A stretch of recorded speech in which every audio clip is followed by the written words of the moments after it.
أعوذ بالله من الشيطان الرجيم بسم الله الرحمن الرحيم الحمد لله رب العالمين والصلاة والسلام على أشرف الأنبياء والمرسلين خاتم النبيين بالقاسم محمد صلوات اللهم صل على मोहम्मद अमना यहाँ से ऑन नहीं है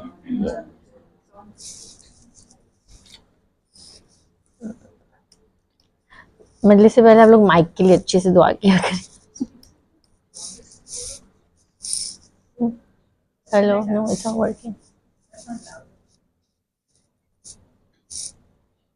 hello yeah is this okay या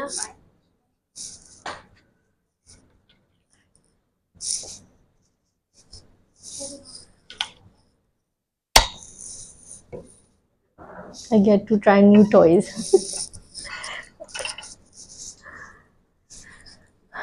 एक दुरूद पढ़ लें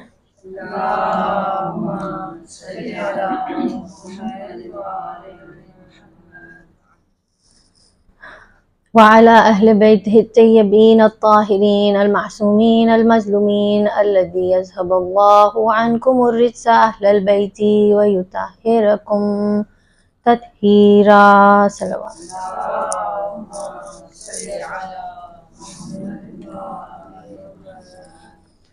رب اشرح لي صدري ويسر لي أمري واحلل عقدة من لساني يفقهوا قولي أفوض أمري إلى الله إن الله بصير بالعباد سبحانك لا علم لنا إلا ما علمتنا صلوات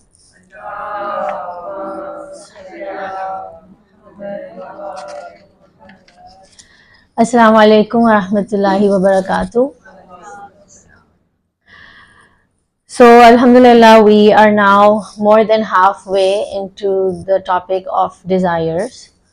And I really appreciate the questions that come because they actually set the trajectory of the conversation. So yesterday I got a question saying, why did you choose the topic of desires? And I think that while Allah subhanahu wa ta'ala inspires every year for the topic that comes to my mind, this year a lot of people who were coming to me throughout the year and the questions that I was seeing, although I've been noticing it, but this year I felt like it was about time I addressed this issue of guilt around living in this world and the guilt of having fun and the guilt of enjoying yourself in the context of finding your proximity to Allah subhanahu wa ta'ala. And also I guess that Gaza has opened our eyes and hearts to a lot of different kind of introspection. Gaza has become a means of education. It's a school for the rest of the world in awakening the hearts. We say that there are two kinds of learning in our mystical irfani path, and in that path or the Sufi path, and in that path we say there's ilme huzuri and ilme kitabi. Ilme kitabi comes from the books that we read. It is information. Information as in inform. It's in the form of a language. It's in the form of the words. It comes from the tongue. It comes to the ears. Ilme huzuri comes from the word hazir, to be in presence. When we awaken to a higher truth and the matrix falls off, if you understand what that is, when the veils of this world that are deceptive to the soul, they fall off, when the screens fall, when there is an unveiling. There's been an unveiling about the hypocrisy of the West and their propagandas to beguile and deceive the rest of the world in exploiting and tormenting people in Africa, using up their resources. You must listen to a speech by the new leader of Burkina Faso. I'm forgetting his name because it's a little tricky. But if you write the new leader of Burkina Faso, and he gave a beautiful speech, and you can see the courage in this young man who has come to speak the truth, and he speaks on behalf of the entire of Africa. And he speaks about how they've been plundered and exploited, and the richest in resources, the continent which is the richest in resources, whether it's copper or diamonds, has been exploited to the extent where they don't have stable governments, their people are being exploited. I have heard and read cases of women, the way they were tortured, that I can't even repeat. Thinking is another level. So we see that this whale has fallen due to the exploitation and the zulm and the injustices and the oppressions. We get beguiled by the glamour and the glitter, right? We like to see the beauty and the beautiful things they create, the clothes, the fashion, the runways, the bags, the shoes that they create. After Gaza, honestly, I try to look for local brands, people who make things by hand. There are local brands that work beautifully with leather.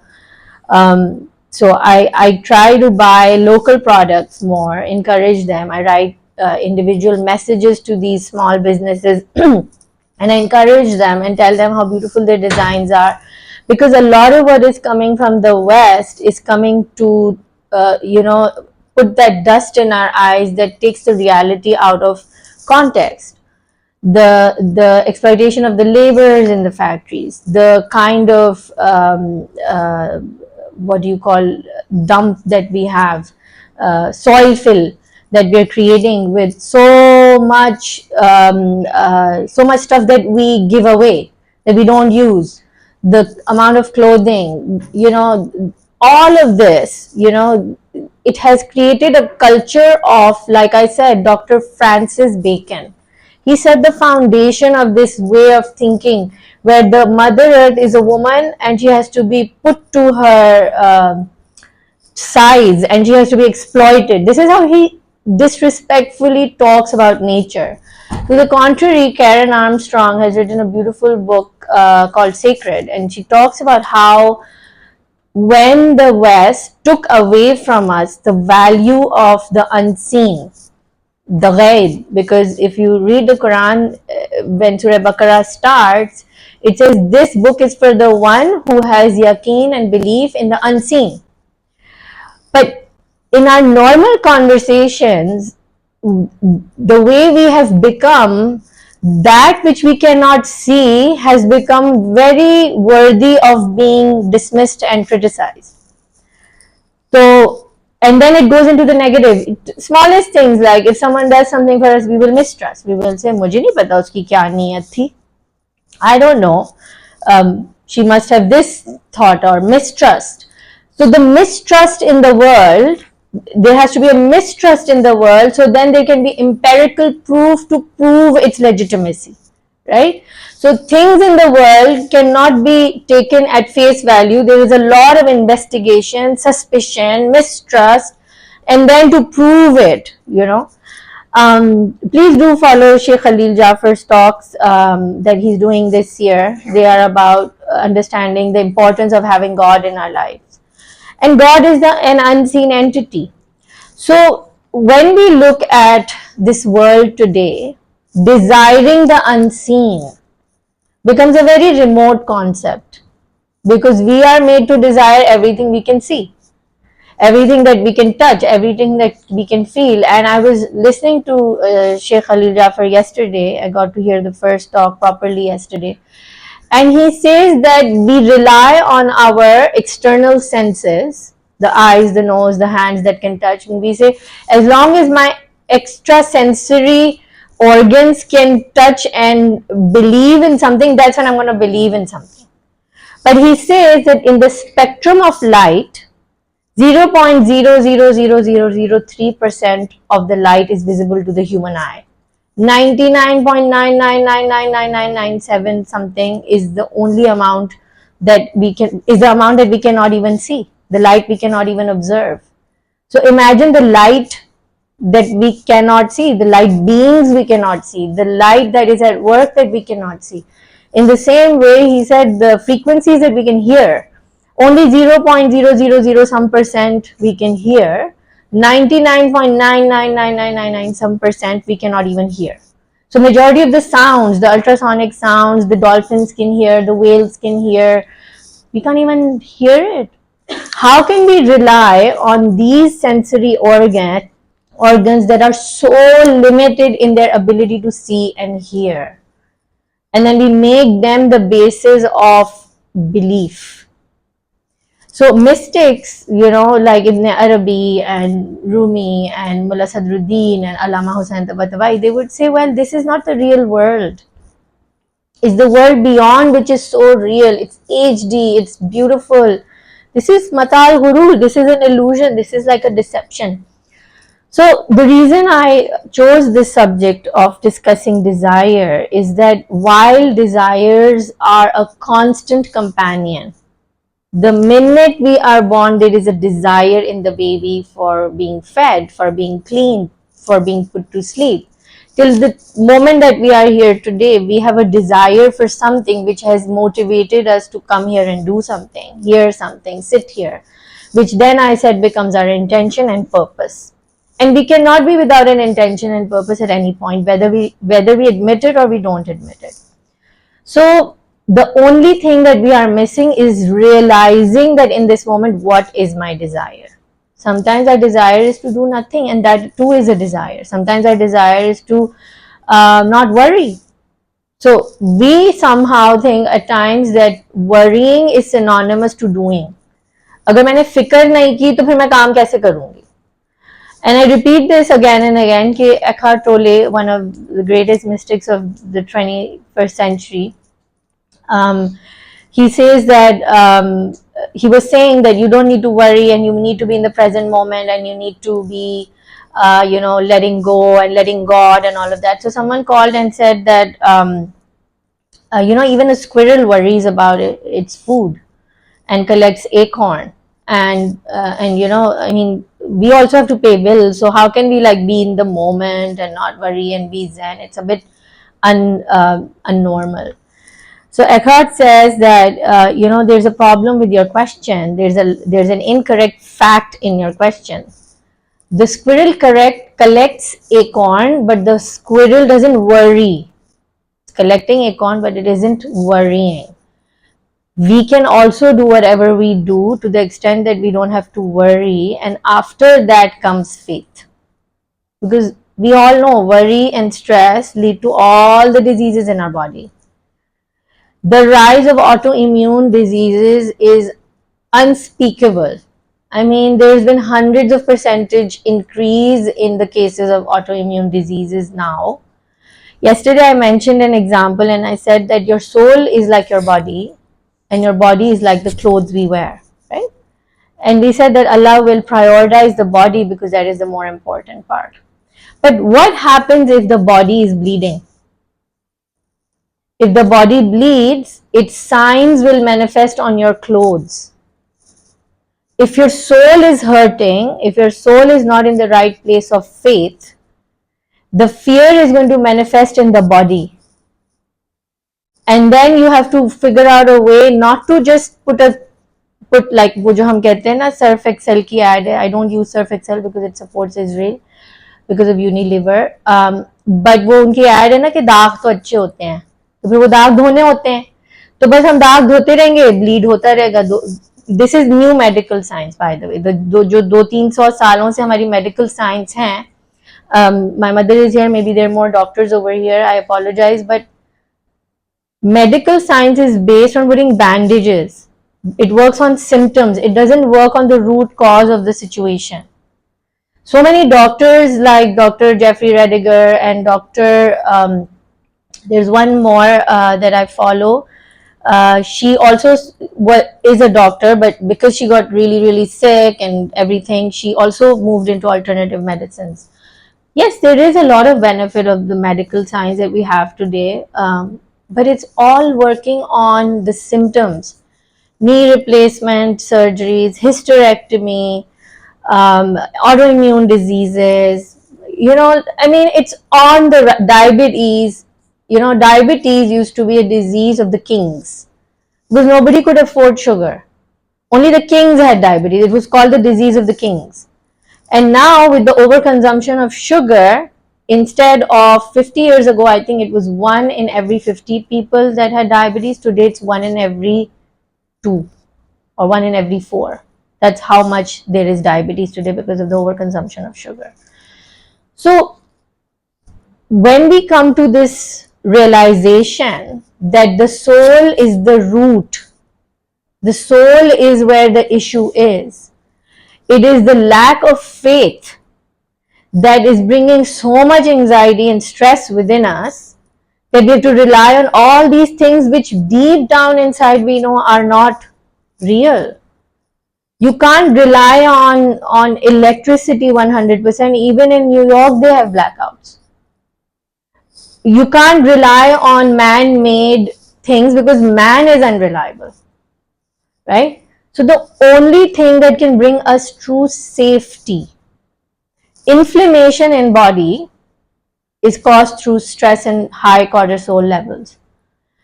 And that inflammation ends up showing up in as fibromyalgia as one of the first symptoms.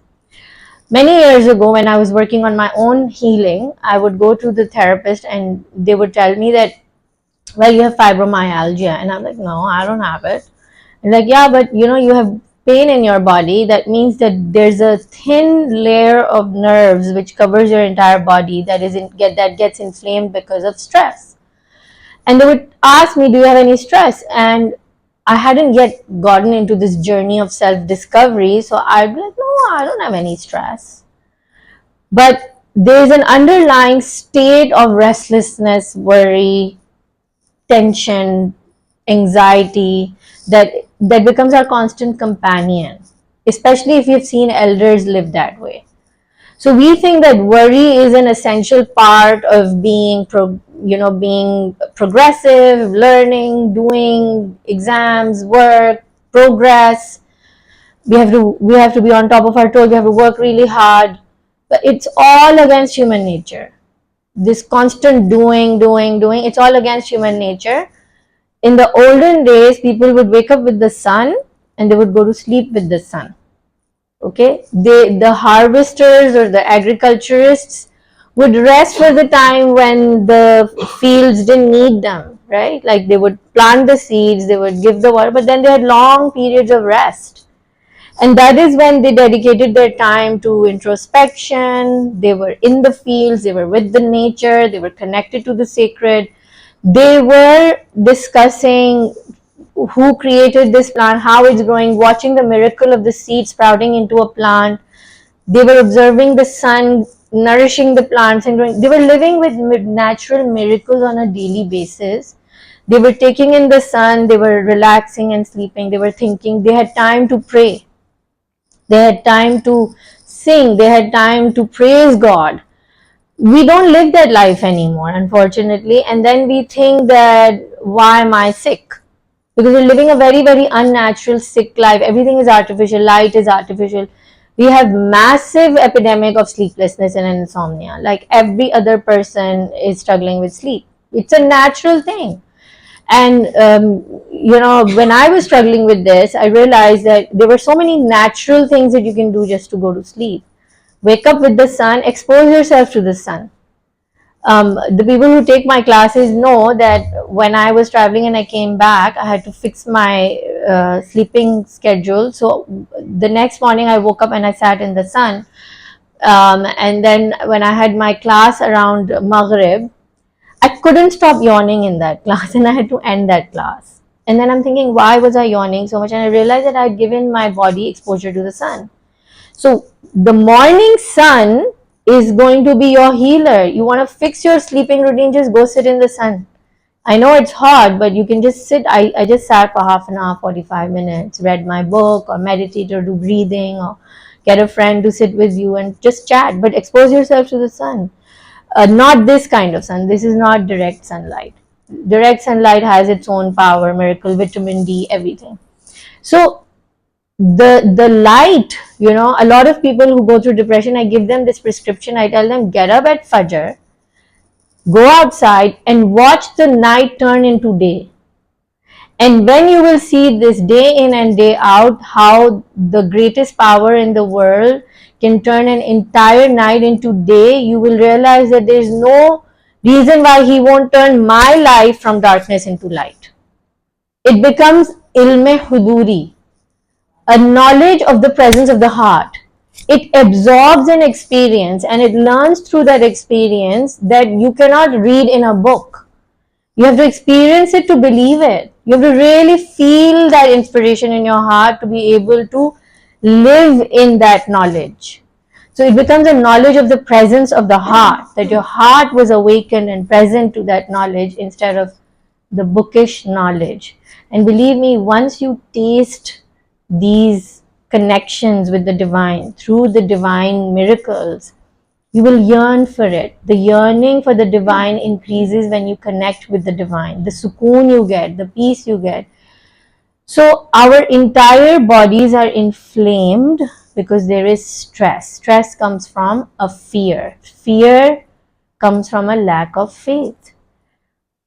With all my love and respect, I also go for therapy very often. But I don't understand how we can be in therapy without God. Without God's presence, I don't know how therapy can be effective. Because in the end, I don't know how I can trust myself, because I can't. And my trust comes with God. And our biggest cause of all problems today, whether it's an emotional problem, physical problem, spiritual problem, it is coming from a fear of lack of safety. Lack of safety. When the wars were happening recently, may Allah protect all of us from any kind of war and remove war from this world. We were all scared for safety. Oh, now it was Palestine, next it will be this, next it will be this, it is Iran now. We were all scared for our safety. So, safety becomes the key. Financial safety, relationship की safety, बच्चों की safety, health की safety, अल्लाह मुझे किसी का मोहताज नहीं करना, वो एक safety, मुझे मेरी बेइज्जती की safety. So I want my honor to be safe, I want my means to be safe, my sustenance to be safe, my future to be safe. Everything is about safety. And no one can give that safety except Allah subhanahu wa ta'ala. Ek durud pad.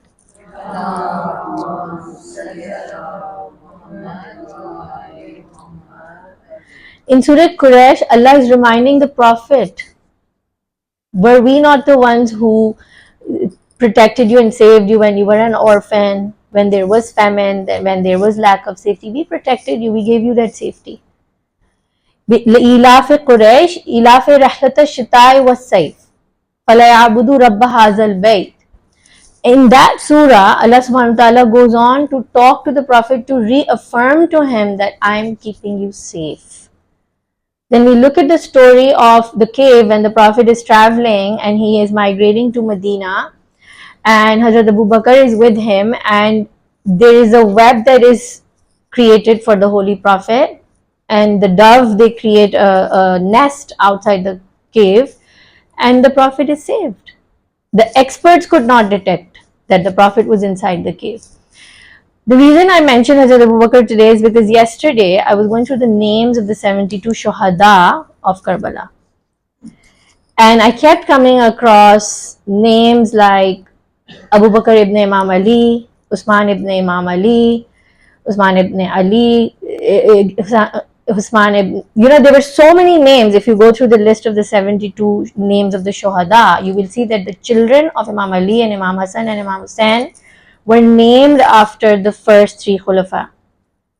If the Imam is going to respect his own children like that, how can we disrespect those people? How can we? And it goes vice versa. We said we cannot make fun or disrespect anyone.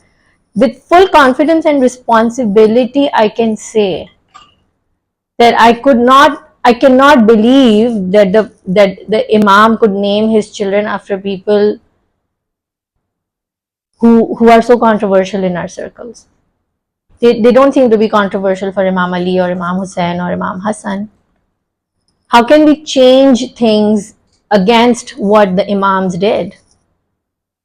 So those who know, that this is not the right behavior for us to be united as Muslims. I was listening to one of the speakers. I don't know him very well. I haven't heard him very well, but Sami Hamd. I think he's a very vocal speaker.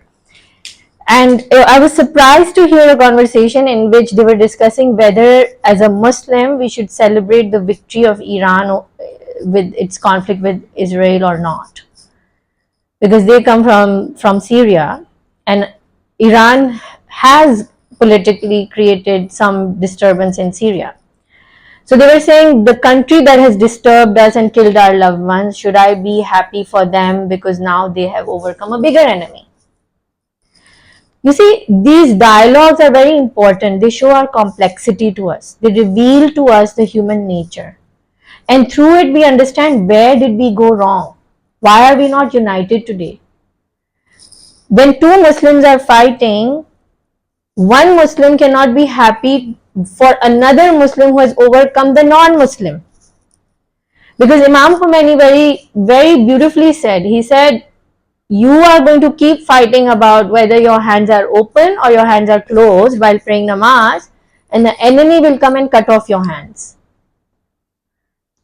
So it was very sad for me to see this state of the ummah, where we are so divided, where we don't have good things to think about the other, when we are all saying La ilaha illallah, Muhammadur Rasulullah. I did get a question around some time ago which said that, why do the Shias have Aliyun Waliullah in the Kalma? Why do they have Aliyun Waliullah in the Azan? And I presented the history, because around the time that Muawiyah became the leader, there was open cursing of Hazrat Ali from the mimbar. And Hazrat Ali was demeaned and abused from the mimbar, from the pulpit, in Jummah khutbahs for not just 1 or 2 years, but almost 70 years or more. So, in order to undo that work, which was a great injustice to Imam Ali, for whom the Prophet said that Ali darwaza hai, और Prophet ने कहा मैं ana madinatul ilm wa aliyun babuha. I am the city of knowledge and Ali is its door. Haqqo ma'al Ali wa aliyu ma'al haq. Ali is with truth and truth is with Ali. Right? When this kind of injustice was being done, people wanted to undo that. So they found this way. There are a lot of other additions that were made to the Sharia around the time of the first three Khulafa also. We have to go into the context of the history and come to a place of surety when we are going to be talking about something like this, because our words are heavy. They create a ripple effect. When Hazrat Luqman was asked by Allah subhanahu wa ta'ala, bring me the worst thing in this earth, Luqman brought the tongue of a sheep and said the tongue is the worst because it can break hearts, and it can break relationships, and it can ruin deals between people. People don't talk to each other because of the words that come out. And then Allah subhanahu wa ta'ala asked, what is the best that you have found? And Luqman said, the tongue, because the tongue has the power to bring us close and love each other. I would not be doing justice to this chair, although I'm not worthy of it, if I did not talk about the unity amongst the Muslims. Because peace and unity is our ultimate desire. Are we aware what we are desiring yet not working towards it? Our actions and our motivations don't say that we are desiring that. Because remember that discord is the weapon of the evil. And we've been talking about shar and evil.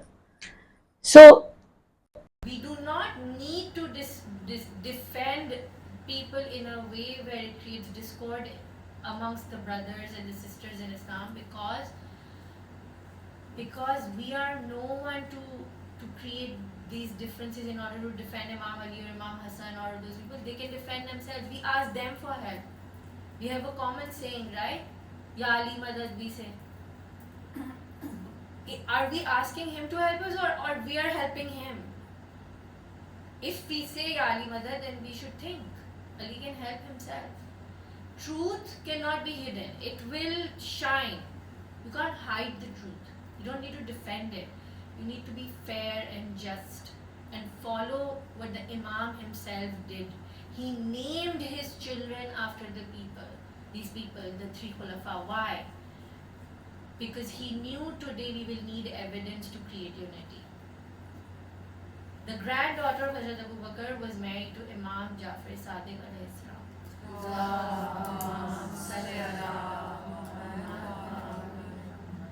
If they can respect, why can't we? So we must bring this deep humility and respect, not just faking it. Not just faking it, because if we fake it, the hearts are where we have to meet, not the tongue. Like we said, ilme huduri, not ilme kitabi. We can't have kina, bughz, hasad, hatred in our hearts, and then we say from our words sweet things. And remember, children are very good with this. Today our children are sick and tired of our fighting and disrespecting each other. Our children have embraced Muslims, non-Muslims, atheists, agnostics, every kind of person saying this is a creation of God. And we don't have the capacity to embrace another Muslim. What kind of a world have we created? So remember, discord is coming from an egoic place, a negative place. It is not godly to divide. God is one and He loves unity. I made you into nations and tribes so that you may know one another. Do you know the most amount of unity happens when a human being meets another human being one to one? When you sit and talk to them, that's when humanity is awakened within us. When you learn of their deep inner experiences. I was saddened to hear that Iran had caused pain to so many mothers in Syria who lost their young boys. Whatever the issue was, we cannot let our humanity be effaced or veiled or developing a thick skin so that we can't feel pain for a mother who's lost her child. How can we let that happen, to lose our humanity? We must be able to understand the pain of another human being. The Holy Prophet said, it is like a body. If one part is hurting, all parts should be restless. If one part is hurting and the other part is not restless, you know what has happened to that part? That part has become numb, like a dead, paralyzed part of the society. So we must come back to our real senses and wake up, because every little action, every little word, my Sheikh told me, when I was going through a difficulty with someone and there was a whole right and wrong, I'm right, they're wrong, I'm right, they're wrong, and my Sheikh said, be careful, because what you do now has an effect in eternity. In another part of the universe, there is an effect of the ripple of your actions.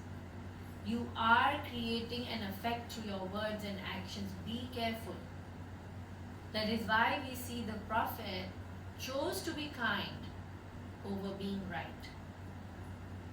And what we are doing to others, we are actually doing it to ourselves, because we are part of that one human body. Ekdum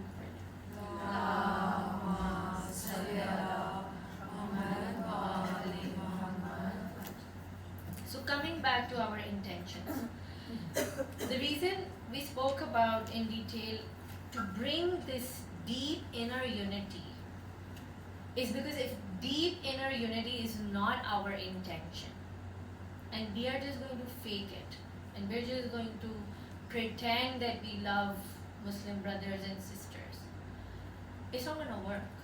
Why? Because the intention is more powerful than your action. The fruit is in the intention, it is not in the action. Our actions will always be imperfect because we are imperfect in our bodies. Anything our body does will be imperfect, because we are not perfect. Only Allah subhanahu wa ta'ala is perfect. But the only thing we can work on purifying, perfecting, is our intention. That is why Allah is saying, if your intention is in the right place, I will give you the reward of your intention. And you will see that the result of your intention not in the hereafter, but in this world. So I wanted to continue my focus on the importance of intention, which then is our desire, which then is our purpose. And I'm repeating this because I don't want you to think that I'm going off my topic. My topic is desire. And the best way to reach the most purified desire is to understand what should be my desire. And so the first step becomes, I want to purify my desire. And how do I purify my desire? Is by purifying my intentions. Why should I purify my intentions? Is because intention is the key. Action is not important, it is the intention that is important. If someone thinks that people use intention to get away with things, then that is not a pure intention. To begin with, that's a wrong intention. If you are using an intention, you are only verbally talking about an intention. That is not truly an intention. Like I said, that man didn't want God, he wanted to find wisdom. His intention was not God, his intention was wisdom. So before we go into this, a little story. There was a man who went for the ziyarat of Abdullah Hussain. Allahumma salli ala Muhammad alayhi salam. And he was walking from Najaf to Karbala, and walking from Najaf to Karbala was a very normal practice. It is not a practice that was taught to us by any imam. It was a natural process, because in those days transportation worked like this. First you go to the first Imam Ali in Najaf, and then you pay your respects to Imam Hussain in Karbala. So you walk from Najaf to Karbala. But once when I went for ziyarat, our travel guide, he took us straight to Karbala. And then in the night he said, now we will take you on a bus to Najaf, so you can walk back to Karbala to do the walk. Which did not make sense to me, because now my yearning to come to the ziyarat of Imam Hussain wasn't there. So my walk wasn't as motivated, So it's a natural thing. You go to Imam Ali in Najaf and then you walk to Karbala. So this man, he was in Najaf and now he's walking to Karbala, and it's a long way and there is heat. So in those days the mawqifs were not so close together. Water and all these facilities were not as common. So he's walking towards the Haram of Imam Hussain, and there's just a very little distance left, like half a day's distance is left.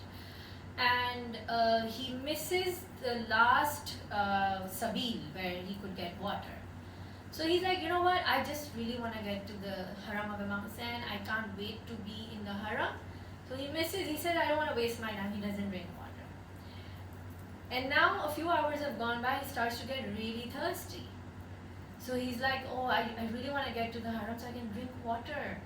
I'm getting so thirsty, I'm getting so thirsty, I'm getting so thirsty. So now he's really waiting to reach, because it is the Haram of Imam Hussain. He really wants to drink water. And then suddenly he reaches that point at the entry of Karbala where he can see the minaret or the dome.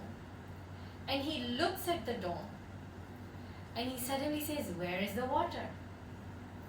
And in that moment, he beats himself. We talked about beating ourselves. He was in regret, he beats himself. And he says, lo on me, that my intention to Aba Abdullah was replaced by my desire to drink water. The intention had changed. It was no longer Imam Hussain, it had become the water, because he was thirsty. And we don't realize how many intentions we carry, how many desires we carry. But we need to be vigilant, mindful, so that we can be vigilant and mindful like the intentions of Shah-e Mardam, Sher-e Yazdam, Imam Ali. In the middle of the battle, he has overcome Marhab, he's sitting on the chest of Marhab, and Marhab spits on his face. He's a man that hardly anyone has ever gotten under control. Marhab was a big pahalwan, big wrestler or whatever. Now Imam Ali has his sword on his neck and he spits on Imam Ali. Imam is enraged and Imam gets up and leaves him. People are shocked. Ali, you controlled this beast of a man and now you have left him and let him go? Imam Ali said, in that moment, I would not have killed him for God, because my intention became to take revenge for that spit that insulted my ego. To have that kind of mindfulness in that moment To be so aware that my intention has switched. Remember the word masahum, it touches. When a whisper touches them, they come into the light and they realize the truth. These are the people who are our role models. We look up to Ali and we say, wow, look at that love.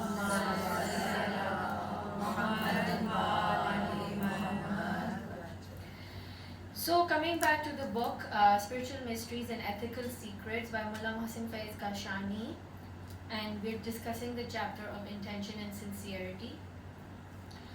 And on page 420, Imam Jafar Sadiq al-Islam says,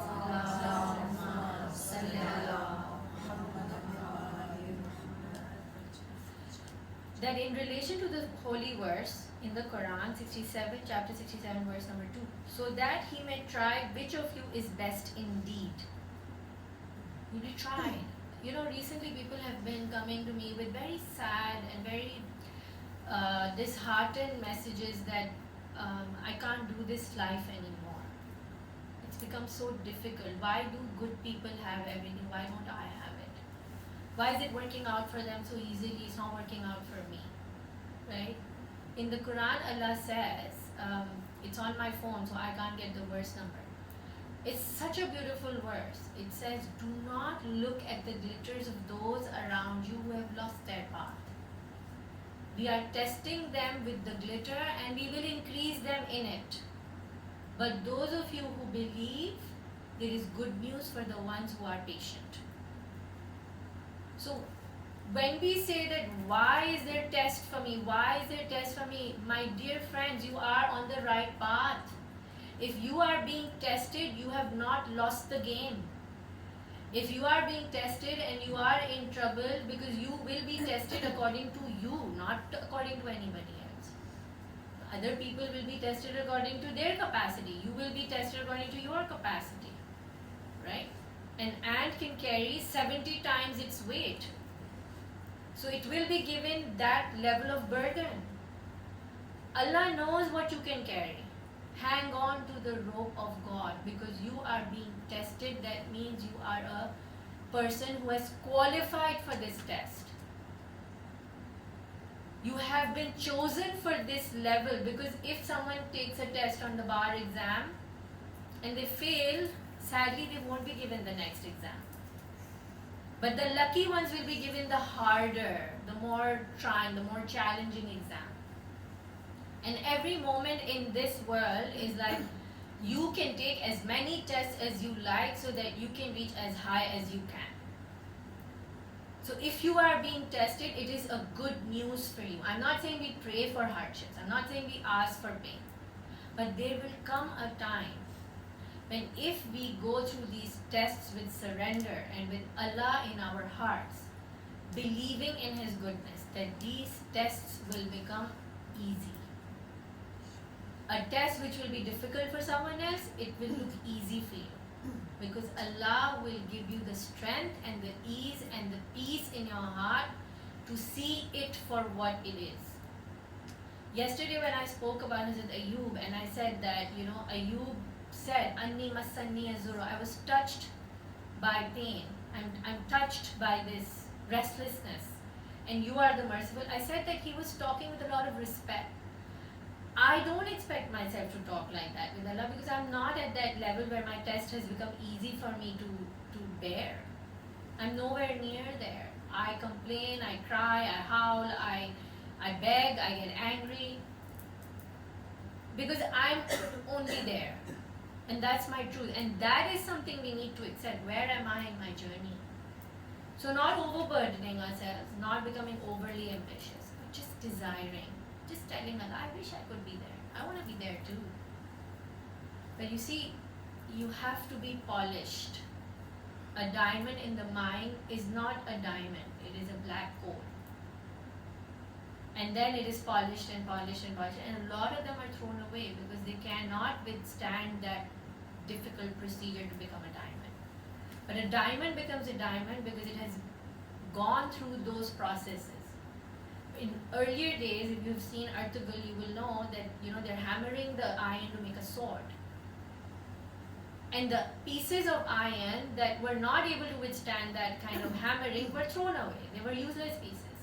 It was those pieces of iron that could take long-standing hammering that became swords, like the Zulfikar. So for us to reach a level that we are desiring with Allah subhanahu wa ta'ala, tests will come to polish us, to make us who we need to become, because that is what the soul has desired. So do not get disheartened, and if you get disheartened, it's okay. We're human beings. Rest we must. We need to take a break, take rest. Then you start again, and again, and again. You only fail when you give up. You only fail when you give up. So, it is narrated in the Quran,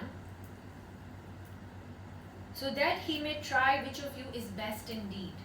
Imam Sadiq says it does not mean the one of you that does the most deeds. This doesn't mean the one who does the most deeds. Rather, it means the most accurate in deeds. And this comes from awe of Allah and sincere intention. Except those in the Quran, chapter 4, verse 146, Allah subhanahu wa ta'ala says, except those who repent, reform, take refuge in Allah, and devote themselves to Allah sincerely. Devote themselves to Allah sincerely. It is narrated that the commander of the faithful said, glad tidings to be to the one who sincerely dedicates his worship and supplication to Allah. The one who does not busy his heart with what his eyes see, does not forget the remembrance of Allah because of what his ears hear, and does not become sad because of what others have been granted. So what Imam is saying, that you stay committed to the worship of Allah despite your outer distractions. Whatever may be going on, ek durood par le. It's stopped. It's saying it's finished. Just go live again. Good. You go live again. Ek aur durood par le.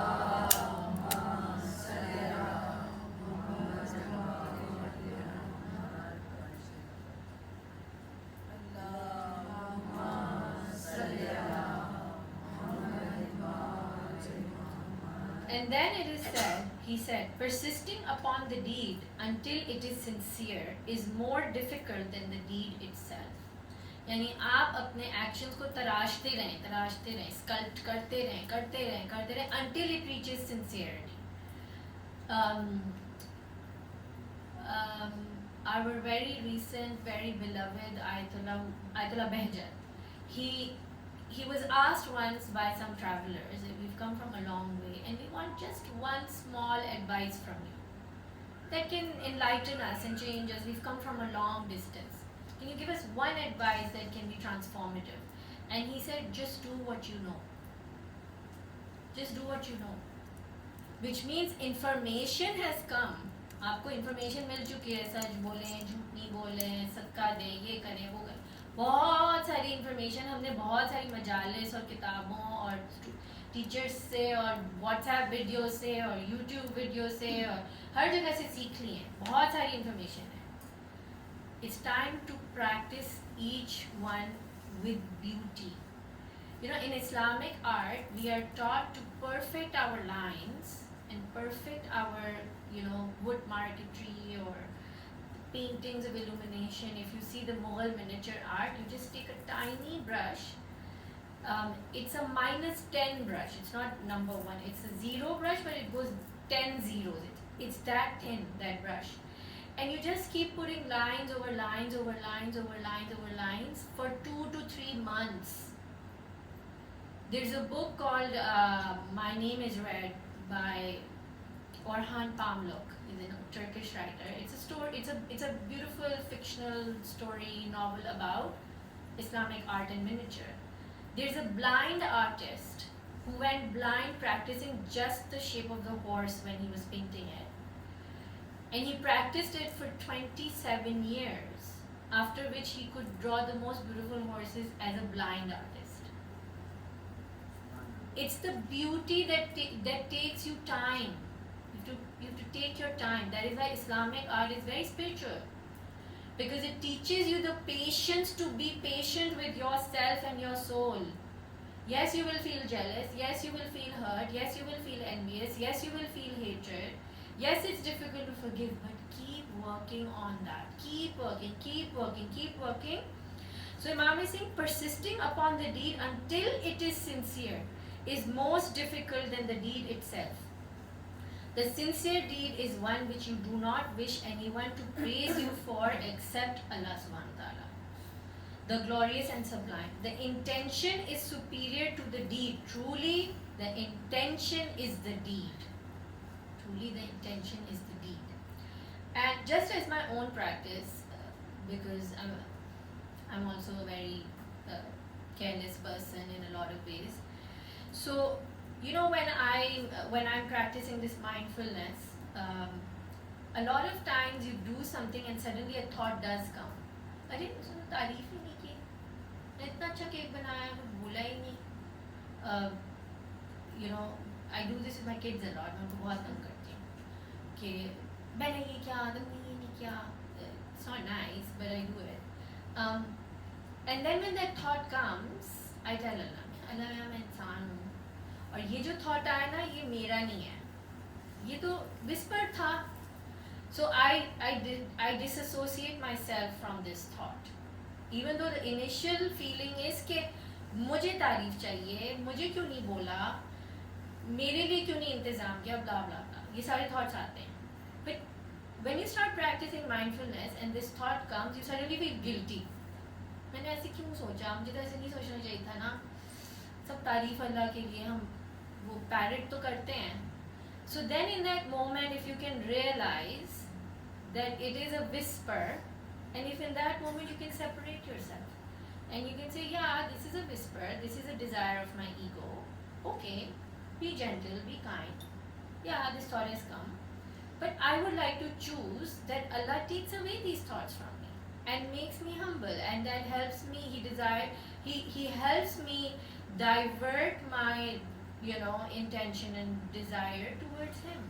I'm not there yet, which is why I chose this topic, because these moments of shame will come constantly. They will come, and as they come, we have to be gentle and kind and compassionate with ourselves to say, yeah, this is a whisper, but I don't choose it. I am what I choose. Can I choose a better thought?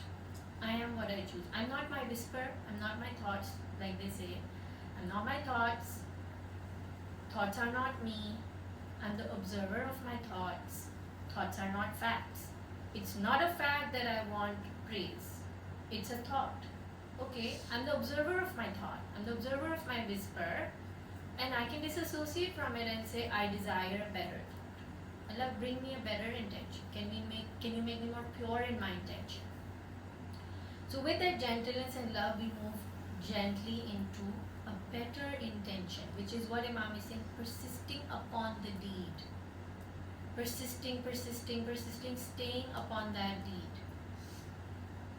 And tomorrow I have a talk on Sama TV in the morning about parents and children, and if children are the support for parents. So I'm just gonna talk a little bit in terms of Tawheed and God, and in terms of the subjects on that. And so as mothers, our work becomes to understand that these children are not my children. They've come through me. And what is my duty towards Allah subhanahu wa ta'ala for these children? Not my duty towards these children. My duty to Allah subhanahu wa ta'ala for these children. Okay. There's a level of detachment that has to be practiced, and who better to learn this from than Bibi Zainab alayhi salam. Bibi Zainab has been a constant companion with Imam Hussain alayhi salam in this journey to Karbala.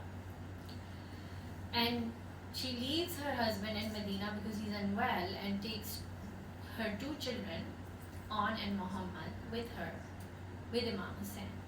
We hear that at the time of her marriage,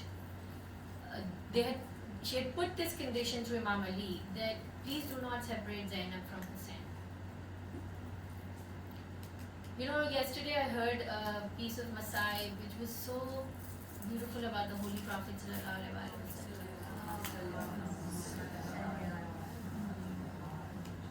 I heard, and this is from the Riwayat, and it said that when the Prophet kept losing his boys, because all of the boys that were born to the Holy Prophet, they passed away, and it was very painful, and he was made fun of because of that.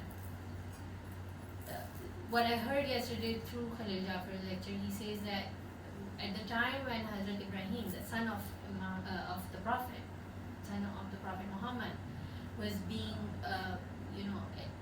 he had to be taken back to God. Jibreel alayhi salam asked the Prophet that you have a choice, that I take Ibrahim or I take Hussein. I don't know how authentic this hadith is, but just to understand the beauty. He said, I can either take Ibrahim or Hussein.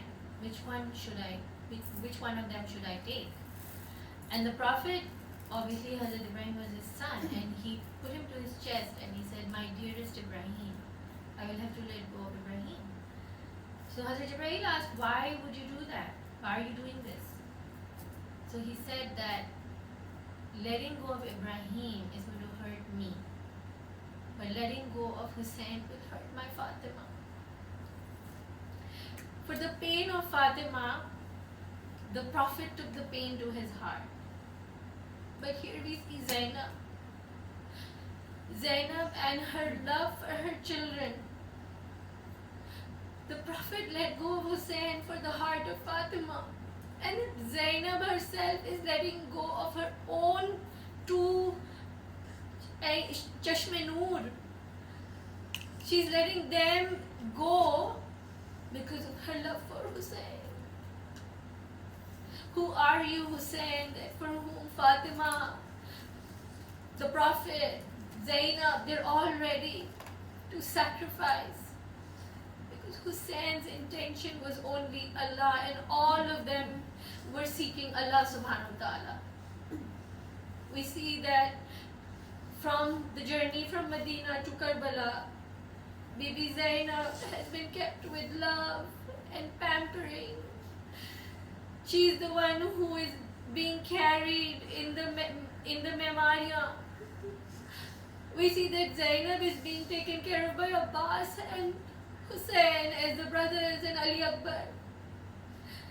We hear that Bibi Zainab, when she was younger, and Imam Ali would kiss her hands and say, Zainab, I want to kiss your arms because one day you will be tied in ropes. Bibi Zainab would say, how can I be tied in ropes when I have brothers like Abbas, brothers like Hussein? Because Allah will test the ones who are closer to Him. Allah will test the ones who need to reach a higher daraja. We are tested truly through pain and fear. So Zainab travels with Hussein, and on the day of Ashur, people can see that Zainab is constantly talking to these two little children, On and Muhammad. Children, when they carry and hold the sword, they touch the ground. That's how small On and Muhammad are. But this mother knows that these children are only coming through me, but they are from God. And they need to be returned to God. Zainab is insisting with Imam Hussein, let my children go to fight in the battlefield. Hussein is not agreeing. With what heart can Hussein say yes to these small, beautiful little children? Imam Hussein says, your husband won't allow it. Zainab says, no, my husband sent them simply so that they can be fighting here on his behalf. Eventually, Imam Hussein relents. और जब इमाम हुसैन ने और मोहम्मद को इजाज़त दी जंग की, हज़रत अब्बास से कहा कि इनको थोड़ा सा जंग के बारे में सिखाओ.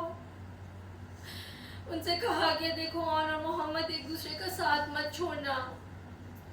जब ये दो बच्चे मैदान जंग में लड़ने जाते हैं तो आपस में एक दूसरे से बात करते जाते हैं, और मोहम्मद को, और मोहम्मद और को बताता जाता है देखो वहाँ से कोई शकी आ रहा है. एक भाई दूसरे की मदद करता जाता है, यहाँ तक कि दोनों जुदा हो गए. पहले मोहम्मद गिरे जमीन पर, ये बच्चे इतने छोटे थे कि मोहम्मद ने अम्मा को आवाज़ दी। ये सुनकर ऑन ने कहा रुको मोहम्मद मैं आता हूँ। जब ऑन भी मोहम्मद के पास पहुँचे तो तमाम दुश्मनों ने एक साथ उन पर वार किया। ये दोनों बच्चे ज़मीन पर हैं और अपने मामू इमाम हुसैन को आवाज़ देते हैं। हम देखते हैं कि ज़ैनब ने अपनी कुर्बानी इस तरह से दी कि ज़ैनब ने इन्ना लिल्लाहि व इन्ना इलैहि राजिऊन का पूरा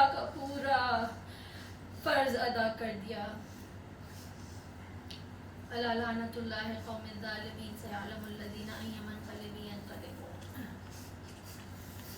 ऐ पाक परवरदिगार, हम अपने खाली हाथ और पूजे लेकर तेरे दरबार में हाजिर हैं। परवरदिगार, हम अपने नफ्सों के हाथों बेबस और लाचार हो जाते हैं। परवरदिगार, हमारे दिलों की आँखों को खोल दे, हमारे दिलों के कानों को खोल दे। परवरदिगार, हमारे दिलों के तालों को खोल दे। परवरदिगार, हमें तौफीक दे कि हम तेरे क़ुर्ब हासिल कर सकें और उन लोगों में शामिल हो सकें जो तेरे मुक़र्रबून हैं, जो तेरे करीब हैं, जो तेरे प्यारे हैं, जो तेरे स्पेशल हैं। परवरदिगार, दुनिया में होने वाले जुल्म से हम थक चुके हैं। परवरदिगार, हमें तौफीक दे कि हम इस इम्तिहान में कामयाब हो पाएँ। परवरदिगार, हम वो जद्दोजहद करें जो जिसका हम पर फ़र्ज़ है। परवरदिगार, वो लोग जो तकलीफ़ में, उनकी तकलीफ़ों को आसान फरमा। परवरदिगार, जो लोग बीमार हैं उन सब की तकलीफ़ों में आसानी और शिफा अता फरमा, क्योंकि सिर्फ तू ही शिफा देने वाला है। परवरदिगार, हमारी तौहीद में हमें मज़ीद खुलूस अता फरमा। परवरदिगार, इमाम ज़माना की ज़ुल्म में ताजील फरमा। मातम हुसैन, हुसैन, हुसैन, हुसैन।